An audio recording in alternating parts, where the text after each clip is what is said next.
close games that we feel like that will have good games. But now, as far as our region goes, I will say this: we got Dayville coming to Welborn this year, and we go to Beulah.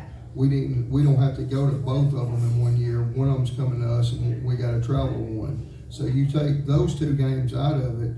You add Randolph County, who we played several times in the past, and Childersburg, which is right down the road. I mean, well, when I say right down the road, it's less than an hour from us. Okay, so that's not a real bad travel game either. So as far as the travel, it's just Beulah and Dayville, and we've only got to make one road trip like that a year.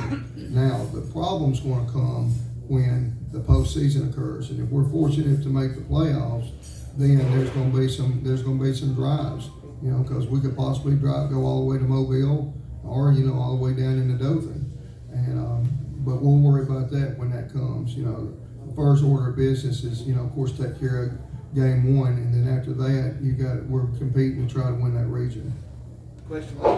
Coach, AL.com just did a recent survey around the state for the best atmospheres on Friday night. Welborn came in at number 6 That's on right. that list. So can you talk about the atmosphere on the hill on Friday nights? And then for the players, Xavier, can you talk about the development of Grayson this offseason? And Grayson, same thing, the development of Xavier this offseason.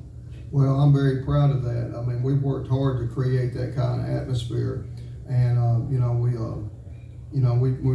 the facilities in very good shape. We've improved the facilities. Our field's in good shape, and then plus, we always have good crowds. Coach Bowles used to say this when we played: if I turn these lights on, everybody's going to show up, and it's held true. We turn the lights on, everybody comes, and then of course. Gary Burns is our PA announcer. He does a great job with that, and then we're able to play, some music in between plays and everything, and it gets a really good atmosphere for a high school football game.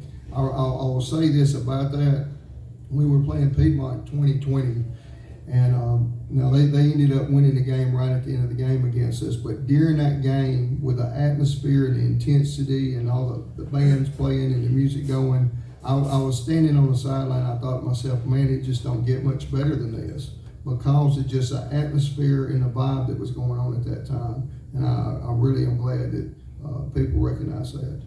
Listen. And me and Zay, I feel like our bond and our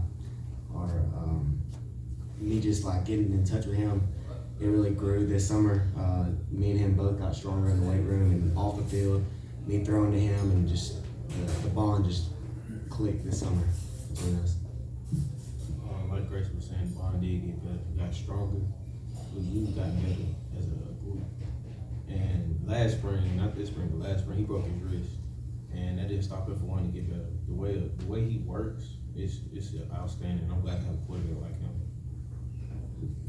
And I will say this: both of these young men are tremendous workers. We had 26 workouts this summer, and between both of them, there was only one miss. So, that's both of them. Grayson made all 26 of them, and Xavier only had one the whole time. So, very proud of their work ethic. One final question, and then we'll wrap it up. Go ahead, Al. This is for Grayson. It's a fun kind of question. Last year we had a guy in here that had the Troy Polamalu Hair Award for Calhoun County. You obviously have taken over that mantle as the hair guy in the county.